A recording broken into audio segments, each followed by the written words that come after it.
On this day in Mafia history, November 4th, in 1959, Frankie Schatz is killed. Frankie Abatamarco, a.k.a. Frankie Schatz, was born in 1899 and grew up in Red Hook, Brooklyn, with the Gallo family. His childhood isn't one of the most well-known.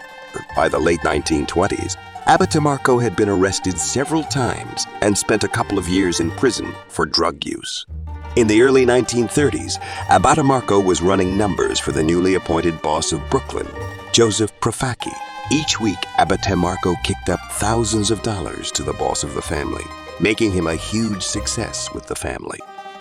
By the late 1940s and early 1950s, Abatamarco had risen in the Profaki crime family, now known as the Colombo family. He had been made captain and was one of the largest earners in the family, nearly $7,000 a day at its peak. By the late 1950s, Profasi's tribute demands were causing an uproar among the Profasi crime family members. His demands became excessive, and many of the members of the family had begun to resent the tribute payments.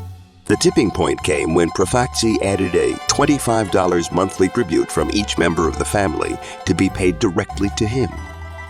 The Profasi crime family crew leaders saw this as being disrespectful and was just another way for him to look after himself rather than his men, funding his own extravagant lifestyle with mansions in Florida and New Jersey.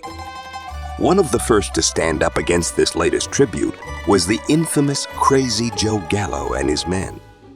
In 1959, Gallo and his crew began denying tribute payments to Profasi.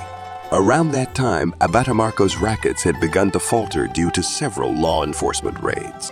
When he was approached by Gallo to begin denying the tributes, Abatamarco saw an opportunity to catch up and agreed to stop payment, all for a short time, not feeling threatened because as of yet, no one had been killed for stopping payment.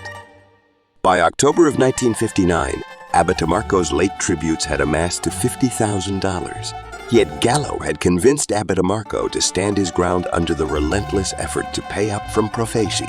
This advice was to be fatal.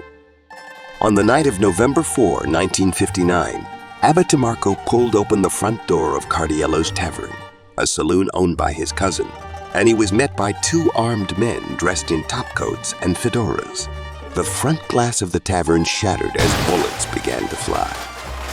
Abatamarco stumbled back after being hit at least once, turned and ran back into the tavern for cover. The two men pursued while continuing to fire and unloaded 6 more shots into Abatamarco before escaping. Abatamarco died on the saloon floor. Abatamarco's murder began a series of kidnappings on the part of Gallo in retaliation of the Abatamarco murder and eventually the Profasi-Gallo War that would last until Profasi's death.